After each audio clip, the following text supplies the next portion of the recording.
Real ideal gas का difference पढ़ा है बस।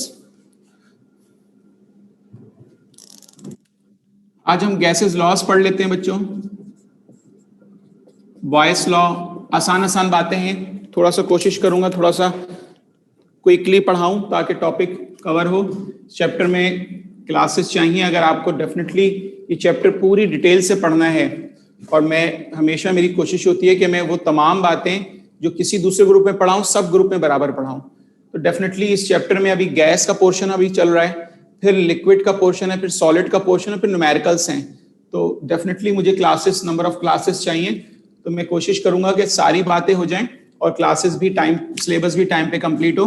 बच्चों बॉयस लॉ आप सबको पता है, V इज 1/P के बराबर होता है, सबको पता है, ठीक है। इसकी डिटेल में सिंपल ये है कि volume of the gas is inversely proportional to pressure of the gas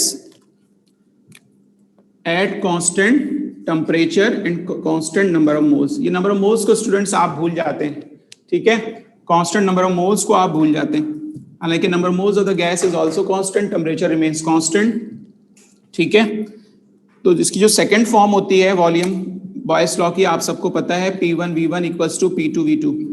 आसान है ये तो, सब फिजिक्स में भी सर राशिद ने भी आप लोगों को डिटेल में पढ़ाया हुआ है कि स्टेटमेंट सिंपल सा है, आप सब भी लिख सकते हैं कि volume of the gas is inversely proportional to pressure apply on the gas at constant temperature and given number of moles of the gas is also constant, okay. अच्छा, जो एमसीक्यू में के लिए ज्यादा इंपॉर्टेंट बात है वो ये है कि V और 1/P का ग्राफ जो है बच्चों को स्ट्रेट लाइन आता है, सबको पता है, क्योंकि V जो है पूरे 1/P के साथ डायरेक्ट रिलेशन में, V पूरे 1/P के साथ डायरेक्ट रिलेशन में है, जबकि V और P, ओनली V और P जो है, ये जो है V और P इनवर्स रिलेशन में है, तो कर्व आ जाएगा हमारे पास, ठीक है। और यहाँ पे एक बात नोट कर लेना, फर्स्ट ईयर केमिस्ट्री के लिए पूछा जाए तो इस कर्व का नाम पैराबोलिक कर्व है।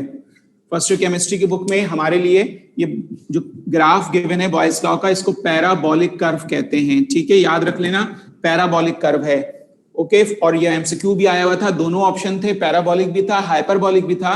जो राइट आंसर था वो पैराबोलिक था, क्योंकि फर्स्ट ईयर केमिस्ट्री में हम पैराबोलिक कहते हैं, ओके। फिजिक्स में सर राशिद ने समझाया होगा पूरी डिटेल से, ये पैरा और ये हाइपर, ठीक है।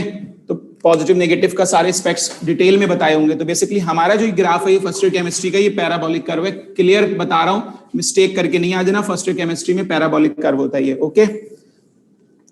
वन मोर थिंग बच्चों, जो कि आपके लिए ये छोटी सी बात एक एडिशनल हो गई, और एक और छोटी सी बात जो बॉयस लॉ के लिए हम कह सकते हैं कि बॉयस लॉ का जो ग्राफ है वो हम उसको एक खास नाम और भी देते हैं, हम इसको हम आइसोथर्म भी कहते हैं। बॉयस लॉ के ग्राफ को हम आइसोथर्म भी कहते हैं, क्योंकि प्रेशर जो है कांस्टेंट है, iso means same, therm means heat, ठीक है। तो टेम्परेचर रिमेन्स कांस्टेंट, लिहाजा बॉयस लॉ का ग्राफ जो है वो आइसोथर्म भी कहलाता है। आसान है सारे बच्चों के लिए, सब बच्चों के लिए आसान है। Now come to the Charles law. Charles law भी आप सबको पता ही है कि चार्ल्स लॉ क्या होता है, V into T होता है, कि volume of the gas is directly proportional to absolute temperature. Again बच्चों यहाँ पे एब्सोल्यूट टेम्परेचर है, एब्सोल्यूट जीरो नहीं है, ठीक है ना, कि volume of the gas is directly proportional to absolute temperature at constant pressure and constant number of the moles. Gas के जो नंबर ऑफ मोल्स हैं वो भी कांस्टेंट हो, इसको जरूर याद रखा करें बच्चे, इसको भूल जाते हैं। तो volume of the gas is directly proportional to absolute temperature. Absolute temperature means any temperature in Kelvin scale, any temperature in absolute scale. तो volume of the gas is that, this is according with the kinetic molecular theory, already discussion में आ चुकी है kinetic molecular theory detail में, कि which postulate of kinetic molecular theory explain Charles law। तो वहां पे भी हम इस बात को कर चुके हैं, at constant pressure and given number of moles of the gas is also constant। second form क्या है जनाब, V1/T1 equals to V2/T2, ठीक है। अच्छा, यहां पे एक छोटी सी बात मैं करता चलूं कि इसका जो ग्राफ है बच्चों, V और T का ग्राफ जो है वो क्या आएगा, स्ट्रेट लाइन आएगा। V और T का ग्राफ जो है वो स्ट्रेट लाइन आएगा, क्यों, क्योंकि डायरेक्ट रिलेशन है, ओके। और चार्ल्स लॉ के ग्राफ को हम एक नाम देते हैं, कौन बताएगा चार्ल्स लॉ के ग्राफ को हम क्या नाम देते हैं, शाबाश। चार्ल्स लॉ के ग्राफ को हम क्या नाम देते हैं, जल्दी जल्दी बताओ, शाबाश, बिल्कुल ठीक है बेटा। चार्ल्स लॉ के ग्राफ को हम आइसो बार कहते हैं, ठीक है, चार्ल्स लॉ के ग्राफ को आइसो मीन से बार जो है यूनिट ऑफ प्रेशर है, क्योंकि प्रेशर कांस्टेंट है लिहाजा ग्राफ का नाम आइसो बार भी है। प्रेशर कांस्टेंट है लिहाजा ग्राफ का नाम आइसो बार भी है। बार प्रेशर का यूनिट है, आइसो मीन सेम, तो इसलिए हम इसको आइसो बार ग्राफ भी कहते हैं। तो एक ये हो गया आइसो बार ग्राफ। समझ में आ रहा है? मुश्किल है तो नहीं है, आसान बात है, इसलिए मैं थोड़ा जल्दी जल्दी पढ़ा रहा हूं। सब पता है आप सबको? अच्छा ये बताओ, चार्ल्स लॉ के ग्राफ को हम आइसोबार कहते हैं। चार्ल्स लॉ के ग्राफ को एक नाम और भी देते हैं। क्या नाम देते हैं? आइसोबार के अलावा इस ग्राफ का एक नाम और भी है। जल्दी से बताओ, कौन बताएगा?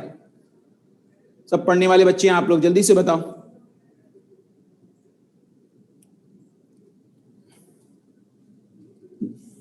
बेटा स्ट्रेट लाइन है, स्ट्रेट लाइन है, नहीं पता आप लोगों को?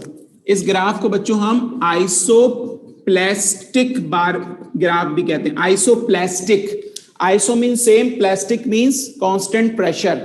प्लास्टिक का वर्ड भी कांस्टेंट प्रेशर से निकला है, तो आइसोप्लास्टिक ग्राफ भी कहते हैं। प्लास्टिक भी कांस्टेंट प्रेशर से निकलता है, प्रेशर कांस्टेंट है लिहाजा हम इसको हम आइसोबार या आइसोप्लास्टिक ग्राफ कहते हैं। चार्ल्स लॉ के ग्राफ को आइसोबार या आइसोप्लास्टिक ग्राफ कहते हैं। ओके,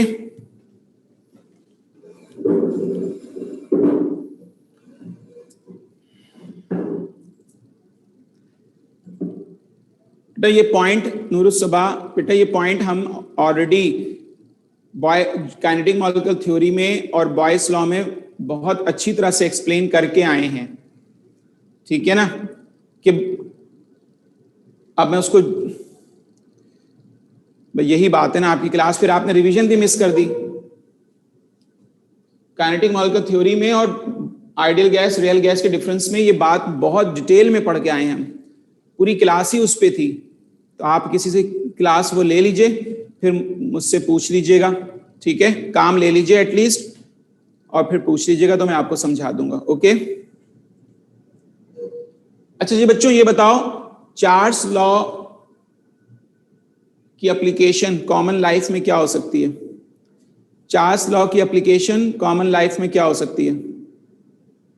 सबसे common life, easy common life में चार्ल्स लॉ की एप्लीकेशन क्या हो सकती है?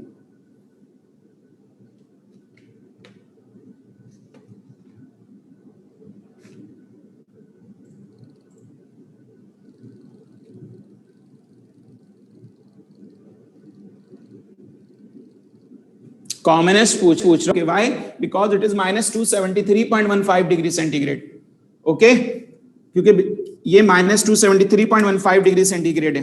अच्छा जी, दो बातें यहां पे सबको पता है कि at this temperature volume of the gas suppose to be 0 and motion of the gas molecule ceases, stops. Volume of the gas suppose to be 0 and motion of the gas molecule ceases, stops. ये दो बातें यहां पे लिख लें। Absolute zero पे क्या होता है? Volume of the gas suppose to be 0 and motion of the gas molecule ceases, stops. Okay, volume of the gas suppose to be 0 and motion of the gas molecule ceases, stops. Okay, लिख लिया आप लोगों ने? सबको पता ही है ये बात।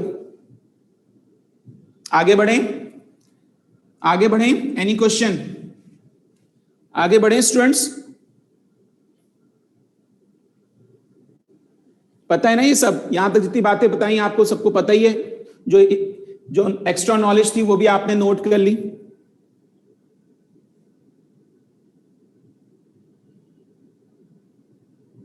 चलें, गुड, अच्छी बात है बेटा। अच्छा,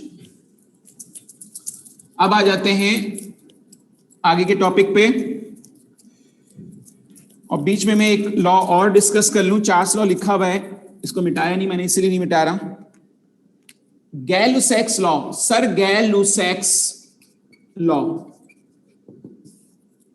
ये आप बच्चों में से कुछ के लिए नया होगा। P into T, volume of the pressure of the gas is directly proportional to absolute temperature at constant volume and gas number of moles is also remains constant।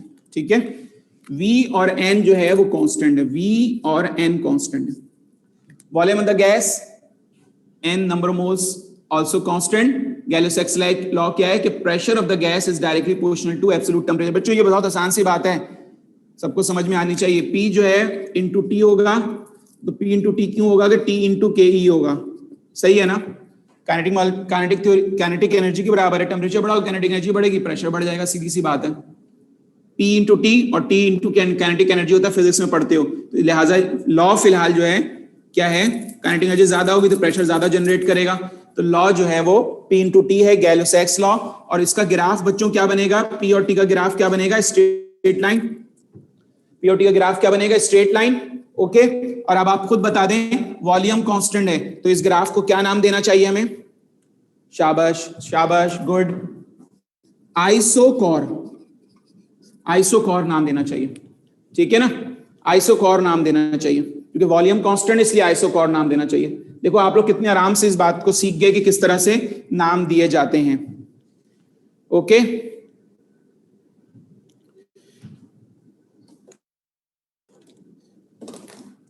Clear है?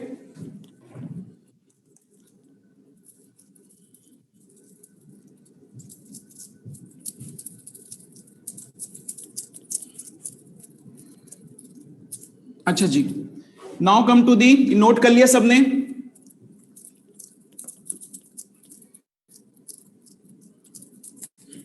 Now come to the Avogadro's law.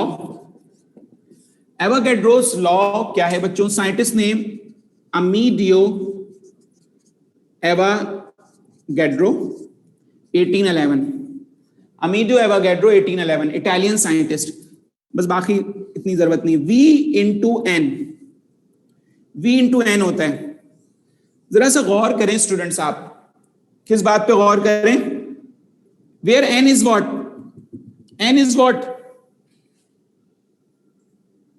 n is what,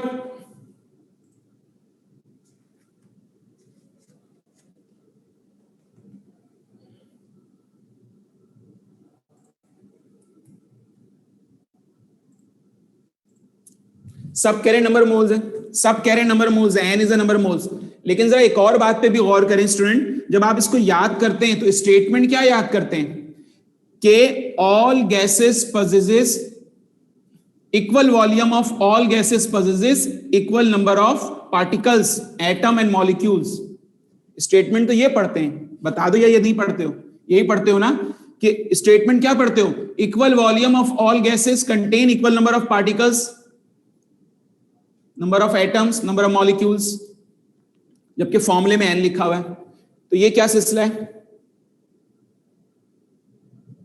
equal volume of all gases contain equal number of particles. तो बच्चों बात यह है कि जब number of moles same होंगे तो नंबर ऑफ पार्टिकल खुद ब खुद सेम हो जाएंगे ना। तो स्टेटमेंट को हम बढ़ा के एक लाइन और लिखनी चाहिए, समझ में आने के लिए हमें एक स्टेटमेंट को एक इजाफी वर्ड के साथ अगर आप लिख लें तो आपको बात पूरी समझ में आ जाएगी कि equal volume of all gases contains equal number of moles hence equal number of particles. अब बात मुकम्मल समझ में आ जाएगी। Equal volume of all gases contain equal number of moles hence equal number of particles, atoms and molecules. जब moles same होंगे तो equal number of particles भी हो जाएंगे। क्लियर है ये पॉइंट? क्लियर है पॉइंट? लिख भी लिया आप सबने?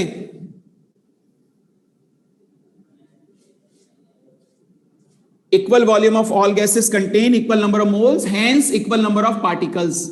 Equal volume of all gases contain equal number of moles hence equal number of particles. Bracket में लिख लो एटम मॉलिक्यूल, ब्रैकेट में लिख लें एटम और मॉलिक्यूल। ओके, तो बच्चों आगे सुनो इसको, किसी भी सब्सटेंस का मोल सेम है, 1 मोल है, तो उसका वॉल्यूम कितना होगा, 22.4 dm³ होगा।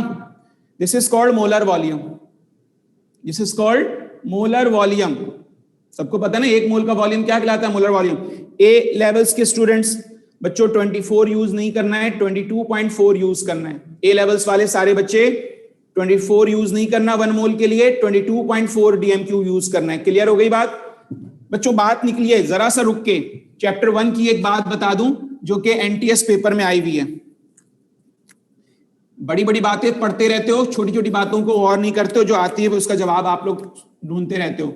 1 मोल जिसको हम कहते हैं मोलर वॉल्यूम, तो 1 मोल जो है मोलर वॉल्यूम, 1 मोल किसी भी सब्सटेंस का बराबर होता है 22.4 डीएम क्यूब के, which is equals to dash centimetre cube, which is equals to dash metre cube. ये एनटीएस पेपर में आया हुआ है बच्चों, बताओ आप दोनों फिल कर दो मुझे। चैप्टर 1 तो पढ़ लिया ना, कितने सेंटीमीटर क्यूब के बराबर होगा, कितने मीटर क्यूब के बराबर होगा, जल्दी से बताओ।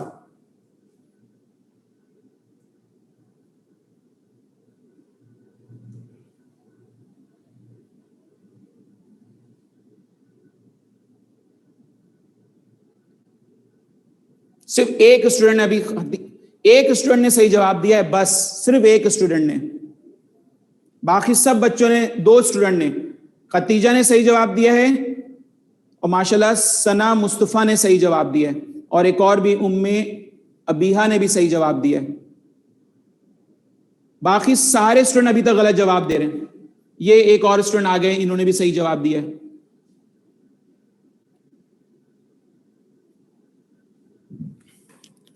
ये जवाब होगा 22400 सेंटीमीटर क्यूब, और ये होगा 0.0224 metre cube, because 1 DM cube equals to 1000 centimetre cube.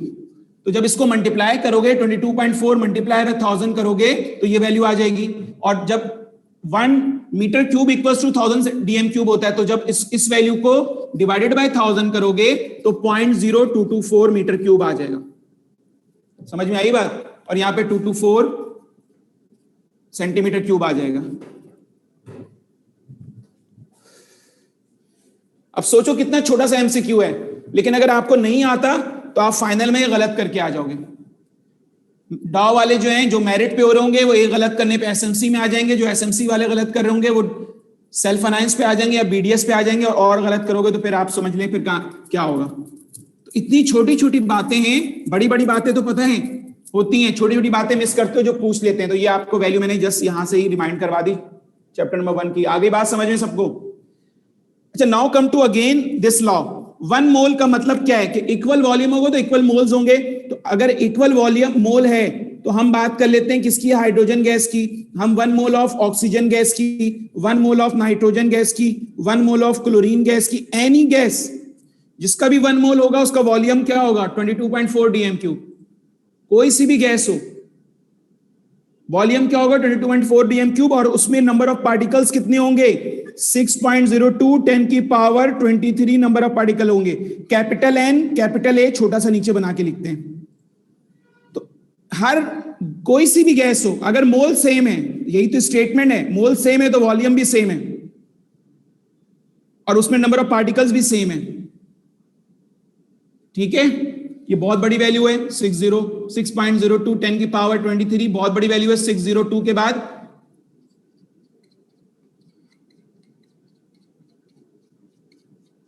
21 zero, इतने सारे नंबर ऑफ पार्टिकल्स हैं किसी भी सब्सटेंस के 1 मोल के अंदर, चाहे वो मोल 1 मोल हाइड्रोजन का हो। अब देखो इसको जरा कॉन्सेप्ट क्लियर कर लो बच्चों।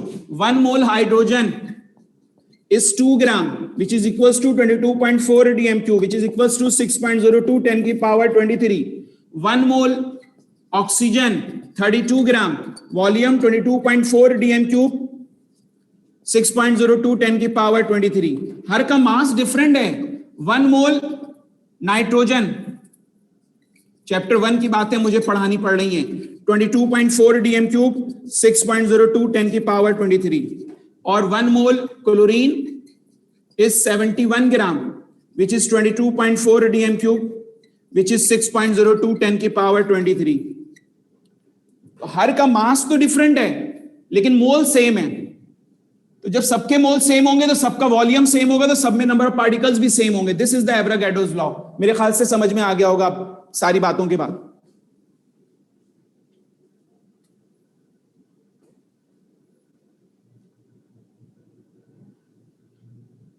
मोलर वॉल्यूम जी बेटा सब में लेंगे, गैस के लिए स्पेशली होता है। अब तो समझ में आ गया सबको? अब तो समझ में आ गया सबको?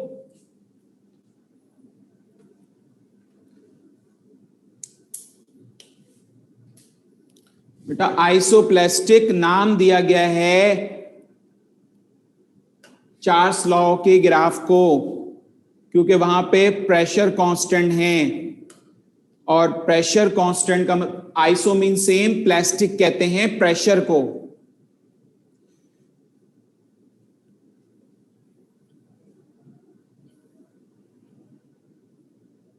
जी बिल्कुल ऐसा ही है बेटा, बिल्कुल ऐसा ही है। नहीं लेंगे बेटा, 24 लेंगे नहीं, ए लेवल्स वाले स्टूडेंट 24 लेंगे ही नहीं, 22.4 डीएम क्यूब ही लेंगे, बस ये जहन में रख लो। First year chemistry is concern, numerical आए 22.4 डीएम क्यूब लेंगे। जब भी तो मैंने ए लेवल्स वाले स्टूडेंट को खास तौर पे कहा है। क्या कह रहे हो, किधर किधर क्या लिखा है?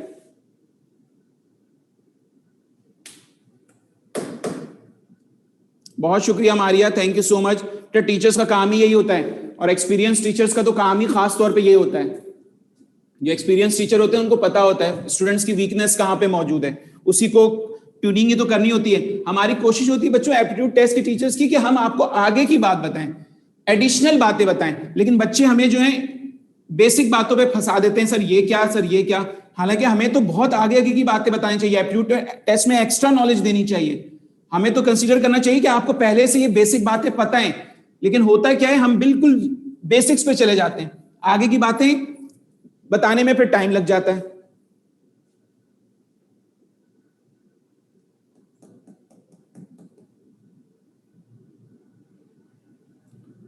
थैंक यू बच्चों, तमाम बच्चे बहुत शुक्रिया। बेटा समझ में आ गया ना एवोगाड्रोस लॉ? बात आगे बढ़ाऊं, बात आगे बढ़ाऊं? बेटा मैं पूरी कोशिश कर रहा हूं आप लोगों के बेहतर रिजल्ट्स के लिए, ग्रुप में भी एमसीक्यूज पोस्ट कर रहा हूं डेली बेसिस पे, आप लोगों ने देख लिया होगा पास पेपर के एमसीक्यूज, हर जगह के एमसीक्यूज, और वो एमसीक्यूज हैं जो कि कॉमन नहीं है,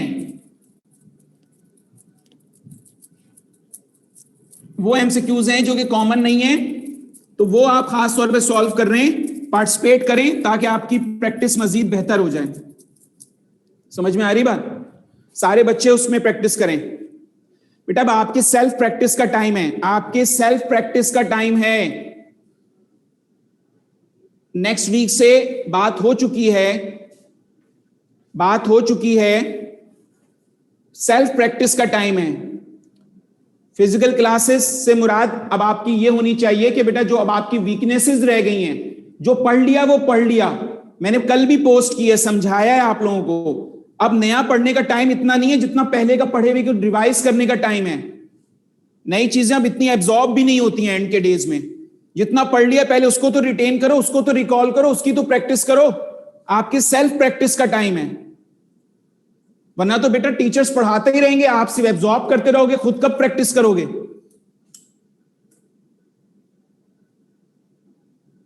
तो क्या मतलब है? बिल्कुल होने की जरूरत है, जाहिर है बिल्कुल, एग्जाम सर पे है।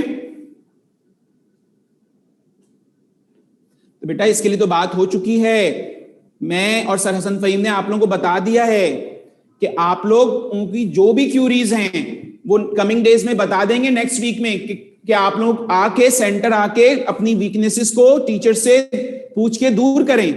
ये तो बात ऑलरेडी हो चुकी है। जी बिल्कुल होंगे, बिल्कुल होंगे। कुछ बच्चों को शायद समझ ही नहीं आई, पहले ही बात हो चुकी है। जी बिल्कुल ऐसा ही है बेटा, बिल्कुल हो सकते हैं, 2344 बिल्कुल हो सकते हैं। ऑल डिपेंड्स के टाइम हमारे पास कितना बच रहा है। तो बच्चों ने समझा क्यों नहीं? फिजिकल क्लासेस जो हैं आपके लिए बेहतरी की ना बच्चों, कि आप लोगों का टाइम सेफ हो, कि ऑनलाइन क्लासेस कंटिन्यू हैं, बाकी जिसको जो पूछना है, जो क्यूरीज दूर करनी है सेल्फ प्रैक्टिस के लिए, वो आके सेंटर में पूछ सकता है, टीचर्स अवेलेबल हैं। और क्या कह रहे हैं हम? किसी ने समझा ही नहीं, कुछ बच्चों ने समझा ही नहीं। बेटा सब बताया मैंने, ग्रुप में पोस्ट किया हुआ है। बात आगे बढ़ाता हूं मैं, आगे पढ़ो। General gas equation, PV is equals to nRT, first form, and second form is P1 V1 over T1, P2 V2 over T2. General gas equation सबको पता ही है, P is equal to RT, P1 V1 over T1, P2 V2 over T2. This is first form, this is the second form of the general gas equation. Okay? अच्छा, यहीं पे बच्चों value of R find out करते हैं। आप में से शायद ही कोई बच्चा हो जिसको वैल्यू ऑफ R नहीं पता। कोई एक भी नहीं कह सकता कि जिसको वैल्यू ऑफ R नहीं पता। सबको पता है ना वैल्यू ऑफ R क्या होती है?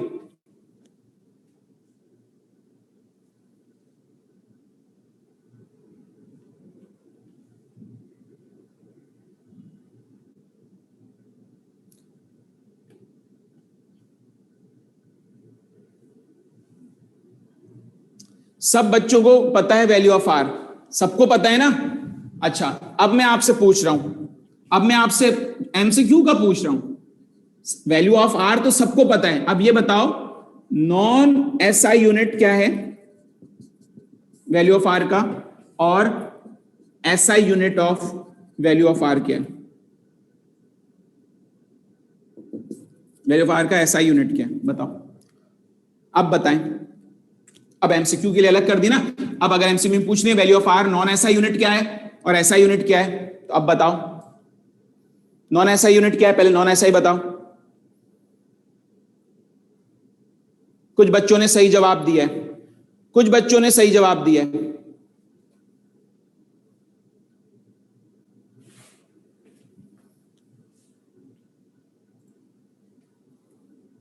कुछ बच्चे सही जवाब दे रहे हैं और बाकी बच्चे देख लो।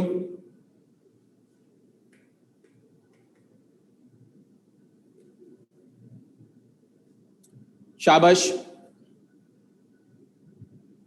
शाबाश, कुछ बच्चों ने सही जवाब दिया, बाकियों ने नहीं दिया। Non SI unit is 0.082, R की वैल्यू 0.082, 1 dm क्यूब ATM पर mole kelvin, this is non SI unit. और इसी को मल्टीप्लाई कर दो 1000 से तो 82.1 सेंटीमीटर क्यूब ATM पर मोल केल्विन जवाब आ जाएगा।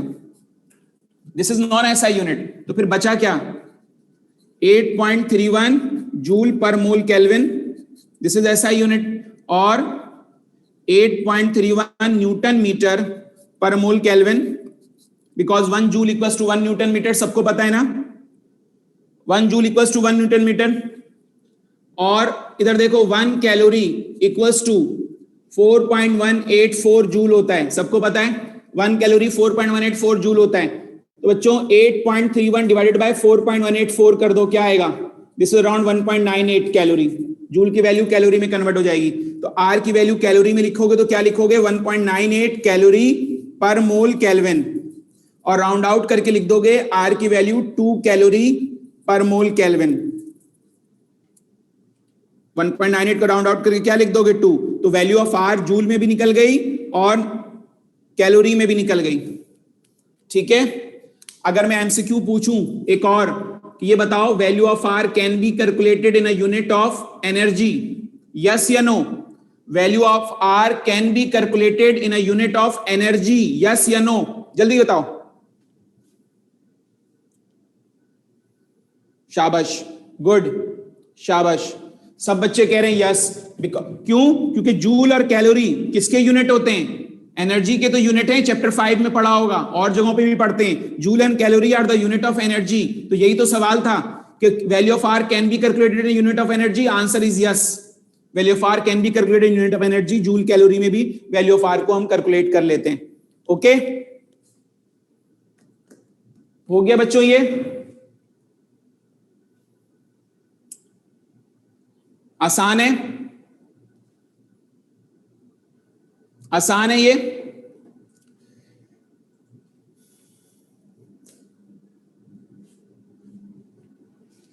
वहां से लिख रहे हैं।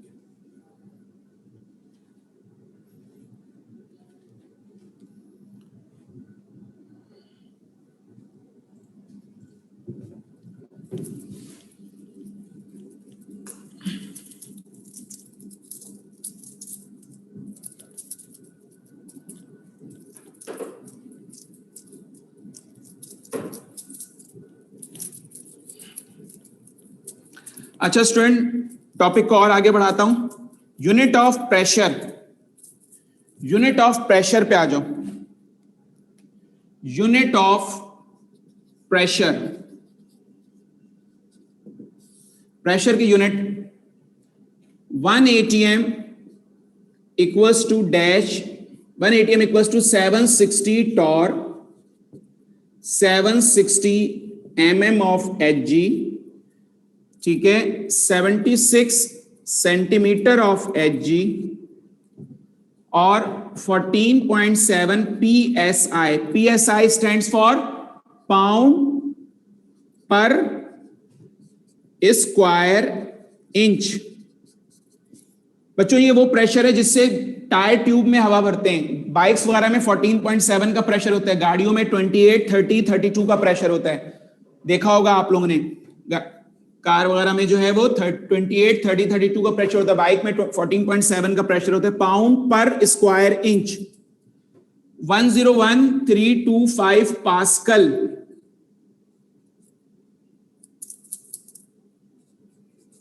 (101,325 न्यूटन पर मीटर स्क्वायर और 1.01325 बार। अभी हम पढ़ के आए बार के बारे में।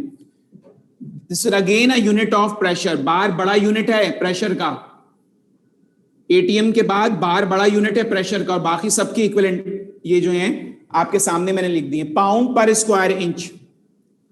इनकी कन्वर्जन आती थी पहले, बुक में भी दी हुई है चैप्टर 2 में बच्चों वाली, कि एटीएम से वैल्यू दी हुई है टॉर में कन्वर्ट कर दें, या टॉर की वैल्यू दी हुई है या एमएम ऑफ एचजी की दी हुई है, एटीएम में कन्वर्ट कर दें। तो ये कन्वर्जन्स आनी चाहिए आपको। बड़ी वैल्यू से छोटी वैल्यू में जाएंगे, क्या करते हैं बताओ?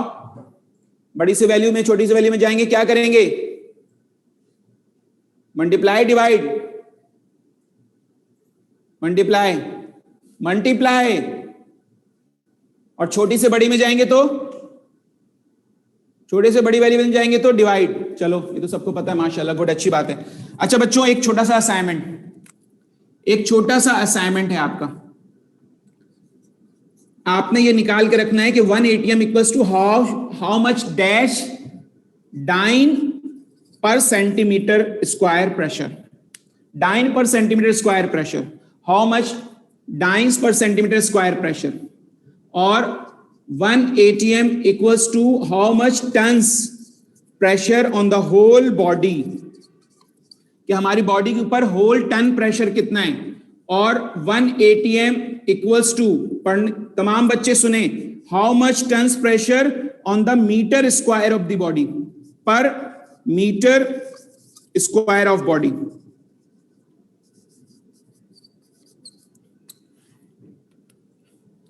निकाल लेंगे ये आप लोग, निकाल लेंगे आप लोग, ये आपका होम असाइनमेंट है। शाबाश, शाबाश मारिया, एक्सीलेंट, एक जवाब तो आ गया। ये वाली वैल्यू बुक में दी हुई है, ये वाली वैल्यू बुक में दी हुई है बेटा, पहले बता रहा हूं, जहां टॉपिक प्रेशर का है वहां ये दी हुई है, एमसीक्यू में भी आई हुई है, एमसीक्यू में भी आई हुई है। कितने, ये सब आप लोग इस पे गौर करते रह जाते हो, ये तो करते ही नहीं, एमसीक्यू इसका भी आया हुआ है कि कितने टन्स प्रेशर होता है होल बॉडी पे एटीएम के बराबर होता है, और कितने टन्स प्रेशर, कितने डाइन्स पर सेंटीमीटर प्रेशर होता है एटीएम के बराबर। तो ये आपसे एमसीक्यू में भी पूछा गया, ये बुक के एंड में चार्ट में गिवन है, ये जहां टॉपिक प्रेशर का ये वहां गिवन है। ये कैसे निकालोगे? Per metre square of the body कैसे निकालोगे? ये निकालना पड़ेगा, ये निकालना पड़ेगा। Per metre square of body, per metre square of body, tons pressure per metre square of body, कि 1 मीटर स्क्वायर ऑफ बॉडी के ऊपर कितना प्रेशर होता है।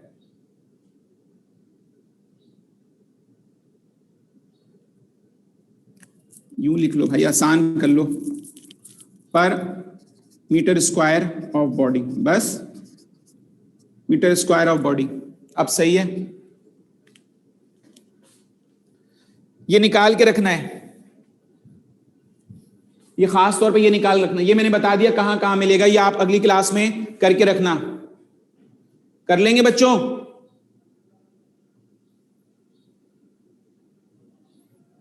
और जिनसे नहीं हो रहा वो अपनी होमवर्क डायरी में लिख लें, मामा को दिखा देना होमवर्क डायरी, तो फिर मामा आप लोगों को काम करवा देंगी। ऐसे ही होता था ना बचपन में, मामा को डायरी दिखा देते थे, होमवर्क डायरी, मामा करवा देती थी काम। सही कह रहा हूं?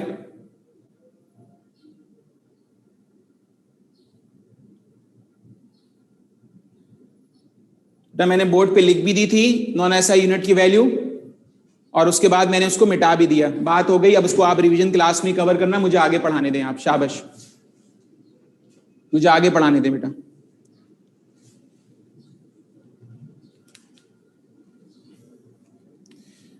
मसला यही है ना, नॉन एसआई यूनिट जो था वैल्यू 0.082 डीएम क्यूब एटीएम पर mole kelvin, this is non SI unit. इसको सेंटीमीटर क्यूब में कन्वर्ट किया तो 82.1 सेंटीमीटर क्यूब एटीएम पर mole kelvin, this is SI unit, sorry non SI unit दोनों। अब ठीक हो गया सवाल? अभी मैंने ये सवाल किया था आयशा 2357, आर की वैल्यू एनर्जी में होती है। मैंने सवाल खुद रेस किया था, आप लोगों ने नहीं पूछा था, मैंने खुद पूछा था कि value of R can be calculated in a unit of energy. Answer is yes, because joule and calorie are the unit of energy. You welcome 2454। ठीक है बच्चों, आगे बढ़ाएं। ये करके रखना आप लोग, असाइनमेंट है, ये करके रखना, नेक्स्ट क्लास में पूछ लूंगा आप लोगों से, ठीक है?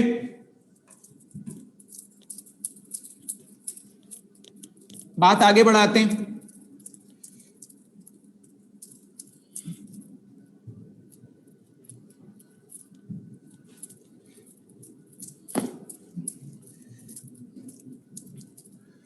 Grams law of diffusion, at least सारे लॉस तो हम आज कवर कर लें। Graham's law of diffusion, Graham's law of diffusion आसान है। Rate of diffusion of the gas is inversely proportional to square root of the, inversely proportional to root of the density और root of the molecular mass. क्या मतलब है? जिस भी जो lighter gas होगी, जिसकी डेंसिटी कम होगी, क्योंकि इनवर्स रिलेशन, जिसकी डेंसिटी कम होगी, जिसका मॉलिक्यूलर मास कम होगा, उसका रेट डिफ्यूजन ज्यादा होगा। जो लाइटर गैस होगी, जिसका मॉलिक्यूलर मास कम होगा या डेंसिटी कम होगी, क्योंकि इनवर्स रिलेशन है, उसकी रेट डिफ्यूजन ज्यादा होगी। तो स्टेटमेंट ऑफ द लॉ तो बहुत आसान है, rate diffusion of the gas is inversely proportional to root of the density और root of the molecular mass. ठीक है? और क्या हो जाएगा? R1 over R2 equals to M2 over M1 और R1 over R2 equals to D2 over D1। ठीक है?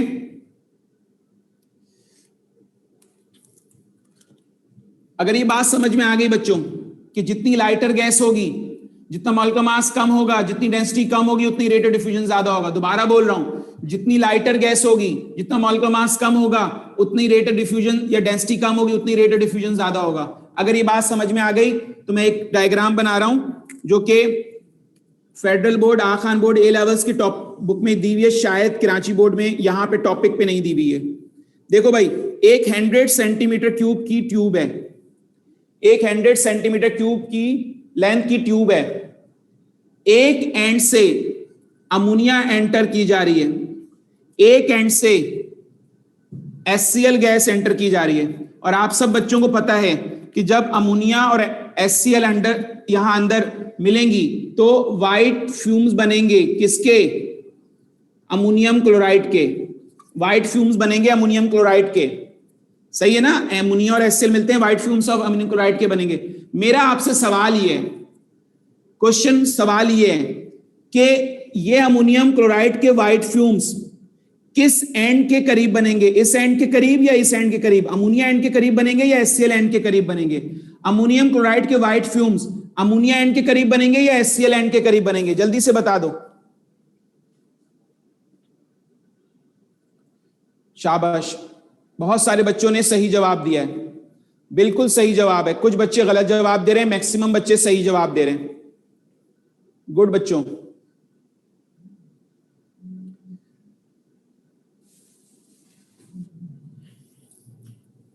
हाइड्रोजन तो है ही नहीं, अमोनिया है और HCl है।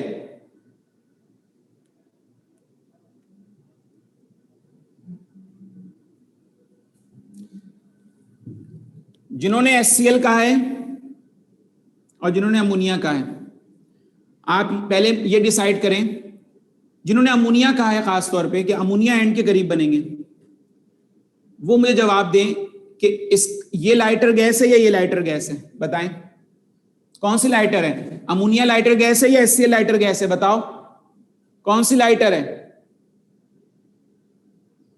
कौन सी लाइटर है? किसका मॉलिक्यूलर मास कम है? इसका 17 है मॉलिक्यूलर मास, इसका 36.5 है मॉलिक्यूलर मास, इसका 17 है मॉलिक्यूलर मास, इसका 36.5 है मॉलिक्यूलर मास। तो लाइटर अमोनिया हुई।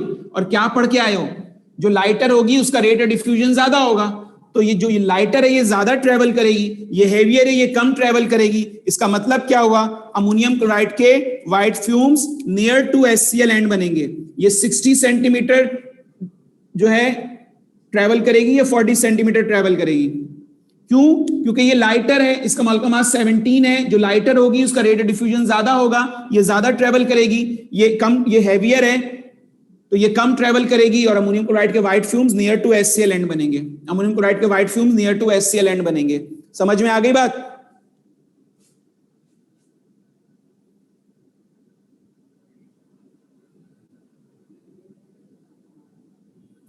सारे बच्चों को समझ में आ गई बात?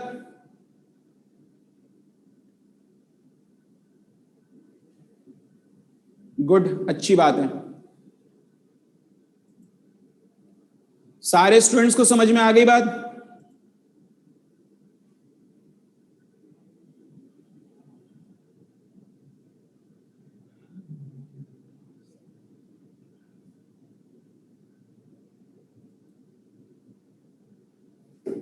बात आगे बढ़ाऊं?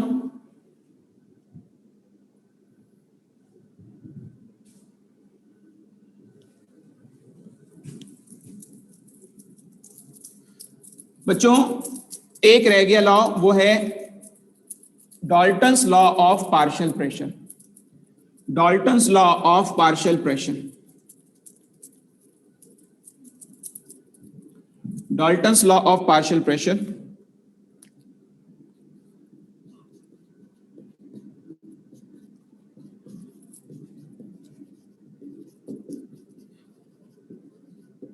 Dalton's law of partial pressure, John Dalton. देखो भाई, एक एग्जाम्पल शायद इससे पहले भी डिस्कशन में आई हो, और नहीं आई तो अभी सुन लो। चैप्टर 6 में भी पढ़ाते हैं, चैप्टर 2 में भी पढ़ाते हैं। एक कंटेनर है, 5 मॉलिक्यूल्स हैं, हर मॉलिक्यूल 2 atm का प्रेशर लगा रहा है। कंटेनर में 5 मॉलिक्यूल हैं, हर मॉलिक्यूल 2 atm का प्रेशर लगा रहा है। टोटल atm कितने हो गए? 10 atm। टोटल atm कितने हो गए? 10 atm। तो ये जो 2 atm है, ये एक सिंगल गैस का प्रेशर है, जिसको हम कहते हैं पार्शियल प्रेशर। इंडिविजुअल गैस का प्रेशर वो क्या कहलाता है? Partial pressure. और ये क्या कहलाता है? Total pressure. तो इस बात से लॉ समझ में आ गया कि गैस का जो टोटल प्रेशर होता है वो sum of partial pressure of individual gas होता है। यही स्टेटमेंट है कि जो गैस, हर एक सिंगल गैस है, उसके पार्शियल प्रेशर को ऐड ऑन कर दो तो total pressure of the gas बन जाता है। यानी कि अगर 5 मॉलिक्यूल हैं, हर मॉलिक्यूल 2 atm लगा रहा था, टोटल atm 10 atm हो गए। अच्छा सुने स्टूडेंट्स, अगर 5 के बजाय 10 मॉलिक्यूल हो तो अब बताओ टोटल प्रेशर कितना हो गया? अब 10 से कितना हो जाएगा? 20 हो जाएगा ना। तो जब आपने सम ऑफ पार्शियल प्रेशर बढ़ाया, गैसेस डबल कर दी, तो सम ऑफ टोटल प्रेशर भी डबल हो गया। तो बेसिकली लॉ की स्टेटमेंट क्या है? यही तो है कि total pressure of the gas is sum of the partial pressure of individual gas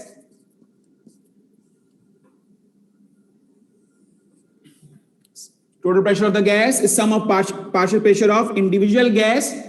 एक वर्ड इंपॉर्टेंट है आगे, in a mixture of non reacting gas. ये जितनी भी गैसेस हो नॉन रिएक्टिंग होनी चाहिए, गैस रिएक्टिव नहीं होनी चाहिए।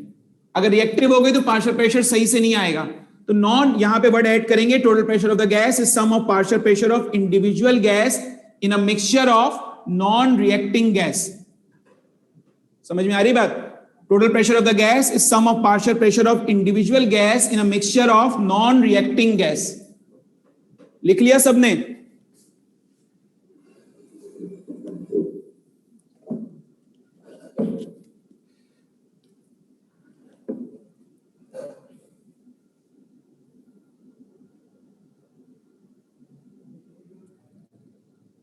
क्लियर हो गया बच्चों?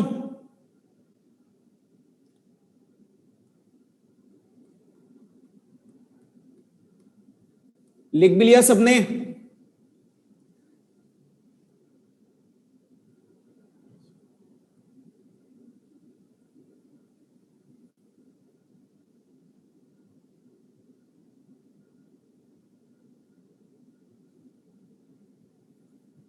Total pressure of the gas is sum of partial pressure of individual gas in a mixture of non-reacting gas. Total pressure of the gas is sum of partial pressure of individual gas in a mixture of non-reacting gas.